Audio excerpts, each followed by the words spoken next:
बच्चों, देखिए मैं क्लास 9 का फिर से दूसरा लेक्चर आप लोग के सामने लाया हूँ। और उस दिन हम लोग सॉलिड लिक्विड की प्रॉपर्टी आधा ही बात किए थे। आज हम लोग सॉलिड लिक्विड की प्रॉपर्टी की पूरा बात करेंगे और फिर हम लोग the plasma state of matter के बारे में बात करेंगे। अगर आप लोग प्लाज्मा स्टेट ऑफ मैटर नहीं जानते तो आज हम लोग आपको बहुत अच्छे से डीपली में समझाएंगे। फिर हम लोग बॉन्ड्स इंस्टेंट कंडेंसेट समझाएंगे। अगर ये आपको नहीं पता तो मैं आज अच्छे से आप लोग का डाउट क्लियर कर दूंगा। फिर हमारा ये चैप्टर खत्म हो जाएगा। फिर मैं आप लोग से एक दो क्वेश्चन पूछूंगा। अगर अभी तक आप मेरे चैनल को सब्सक्राइब नहीं किया तो सब्सक्राइब कर दीजिए और वीडियो को लाइक कर दीजिए। तो हम लोग चलिए फिर प्रॉपर्टी सॉलिड लिक्विड और गैस की प्रॉपर्टी के बारे में बात करते हैं। उस लेक्चर में हम लोग सॉलिड लिक्विड की प्रॉपर्टी के बारे में आधा ही बात किया था। इस टॉपिक में हम लोग उसके सॉलिड लिक्विड की प्रॉपर्टी के बारे में पूरा बात करें। तो चलिए, इंटरमॉलिक्यूलर स्पेस सॉलिड का है वो बहुत स्मॉल है। जो सॉलिड का इंटरमॉलिक्यूलर स्पेस है, जो अंदर का स्पेस है सॉलिड के अंदर, उसका कम है। जैसे इस सॉलिड सब्सटेंस है तो इसके अंदर जो इंटरमॉलिक्यूलर स्पेस कम है। जैसे देखिए ये फिगर है तो ये इसके अंदर का इतना को हम बोलते हैं इंटरमॉलिक्यूलर स्पेस। इसी को हम बोलते हैं, ये सबको हम ये दोनों के बीच में जो स्पेस है इसको हम इंटरमॉलिक्यूलर स्पेस बोलते हैं। और लिक्विड का ज्यादा है सॉलिड से लिक्विड का ज्यादा है। देखिए तो लिक्विड का आपका आएगा यहाँ पे, जैसे एक यहाँ तो फिर एक यहाँ, फिर एक यहाँ और फिर यहाँ। और जो गैस का है वो लार्जेस्ट है, सबसे ज्यादा है। तो देखिए गैस का हम बनाते हैं तो एक यहाँ तो एक यहाँ तो एक यहाँ तो फिर एक यहाँ। देखिए इसका सबसे स्मॉल है, दम कम है। इसका सॉलिड से ज़्यादा स्पेस है इसके अंदर और इसका सबसे ज़्यादा स्पेस है। और देखिए intermolecular force of attraction very strong, solid का बहुत ज़्यादा है। देखिए पार्टिकल्स कम दूरी पे है, इसका इंटरमॉलिक्यूलर स्पेस कम है तो कम दूरी पे पार्टिकल्स है। तो कम दूरी पे पार्टिकल्स है तो फोर्स ऑफ अट्रैक्शन ज़्यादा होगा दो ऑब्जेक्ट या दो मास के बीच, ठीक है। तो यही से सॉलिड का फोर्स ऑफ अट्रैक्शन ज़्यादा है और लिक्विड का सॉलिड के कंपेयर में वीक है, क्योंकि इसका ही पार्टिकल्स का डिस्टेंस दूर पे है, अच्छा दूर है। और गैस का तो बहुत निग्लिजिबल लेकिन निग्लिजिबल है कि इसका बहुत ज़्यादा स्पेस है, इसलिए इसका इंटरमॉलिक्यूलर फोर्स ऑफ अट्रैक्शन कम है। अब पोजीशन ऑफ पार्टिकल, जो सॉलिड की पोजीशन है पार्टिकल की वो फिक्स्ड है। फिक्स कैसे?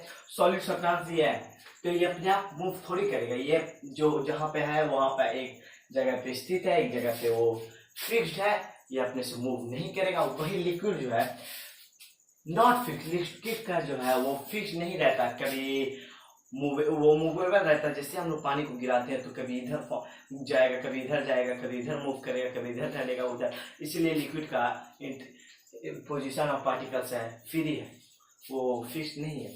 और गैस का not fixed, can move freely through and be available space. Gas का पूरा फ्री रहता है, उसका पूरा मूवेबल रहता है। जैसे देखिए हवा है, कभी इधर जा रही है, कभी इधर मूव कर रही है, एक जगह फिक्स तो वो नहीं ना रहेगी।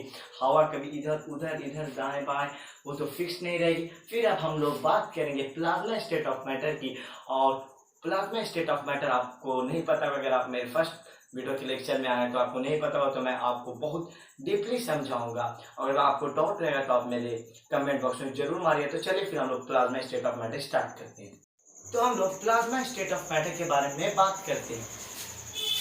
Scientists are reported to have discovered a new state of matter which is called plasma state। जो साइंटिस्ट ने डिस्कवर किया न्यू स्टेट का, हमारा 3 स्टेट था मैटर में, सॉलिड लिक्विड एंड गैस, और इन्होंने चौथा डिस्कवर किया साइंटिस्ट लोग ने, उसका नाम है प्लाज्मा स्टेट। अब हम लोग प्लाज्मा स्टेट के डिफिनेशन के बारे में बात करते हैं। Plasma state consist of highly ion gas in which the particles exist in super energetic।